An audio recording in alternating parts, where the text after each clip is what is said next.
Апта ичиндеги маанилүү жаңылыктар, студияда Диана Нурлан кызы. 2024 жылдын 19 декабрында Бишкек шаарындагы Новотель конференц залында Ички иштер министри, милициянын генерал-лейтенанты Улан Ниязбеков курултай делегаттары менен жолугушту.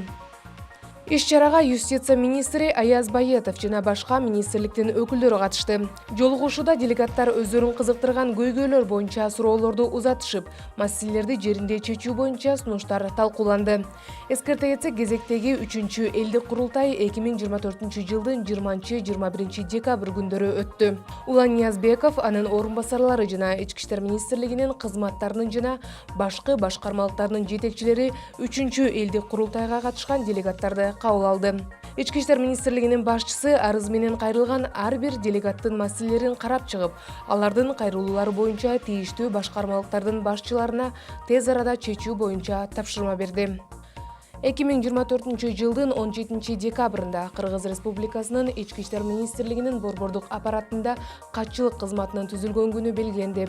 Бул иш-чарага Ички иштер министринин орун басары Октябрь Урманбетов катышып, кызматкерлерди кесиптик күнү менен куттуктады.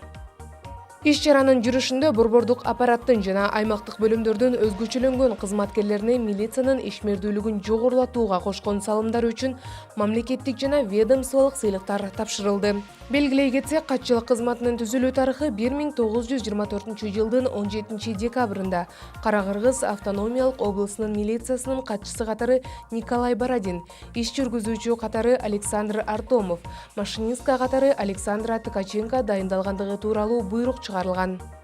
Азыркы учурда катчылык кызмат жашыруун ченемдик укуктук актыларды жана документтер менен иштөөдө купуялуулук режимин сактоону, жалпы иш кагаздарын жүргүзүү боюнча уюмдардын жана жарандардын кайрылуулары менен иштөө боюнча, аларды жеке маселелери боюнча кабыл алууну, аткаруучулук тартиптин абалын камсыздап келет.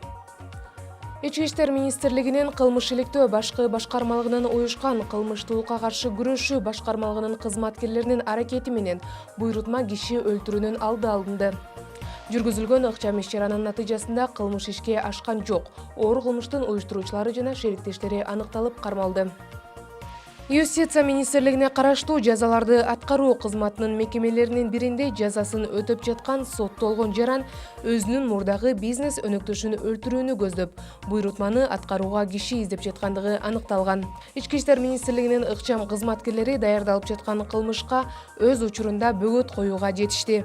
Топтолгон материалдардын негизинде Ички иштер министрлигинин тергөө кызматы тарабынан Кыргыз Республикасынын кылмыш жаза кодексинин 36-122 беренесинин киши өлтүрүүгө даярдануу боюнча кылмыш иши козголгон. Буйрутма берген жаран адам өлтүрүү кокустуктан болгон окуя болуш керектиги боюнча шарттарды коюп, фото жана видео отчет жөнөтүүнү талап кылган.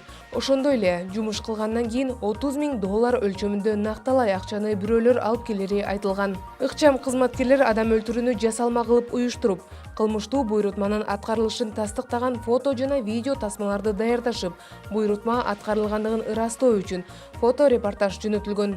Буйрутма аткарылганына ишенген кардар акчаны төлөп берген. 2024 жылдын 15 декабрында ыкчам кызматкерлер адам өлтүрүү үчүн акчалай сыйлык алып келген 32 жаштагы жаранды кармашты.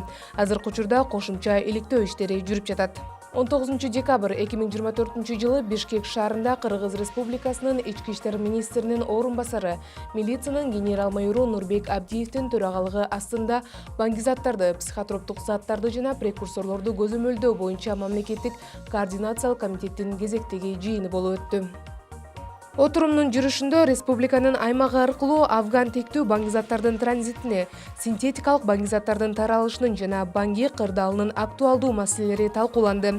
Республикадагы Банги абалындагы кырдаалдын терс тенденцияларын эске алуу менен баңгизат каражаттарын, психотроптук заттарды жана прекурсорлорду контролдоо боюнча мамлекеттик координациялык комитетинин төрагасы Нурбек Абдиев жана мүчөлөрүнүн баңгизаттарды транзиттөө, ири партияларды сатуу менен алектенген трансулуттук кылмыштуу уюшкан топтордун эл аралык жана коомдук уюмдар менен өз ара аракеттенүүдө баңгизаттарды колдонуунун алдын алуу боюнча иш-чараларды жүргүзүүнү улантууга чакырды. Милиция эскертет, шылымдарга мүмкүнчүлүк бербегиле. Акча каражаттарын алуу үчүн алдамчылар ар кандай алдоо жолдорун колдонушат. Алар телефон чалуулар, социалдык тармактар же мессенджерлер аркылуу банктын, мамлекеттик органдардын же башка уюмдардын кызматкерлери катары өздөрүн тааныштырып, алдамчылык иштерин башташат. Кыргыз Республикасынын Ички иштер министрлиги алдамчылыктын курмандыгы болуп калбоо үчүн бейтаныш адамдар менен мамиле түзүүдө дайыма этият болууга чакырат.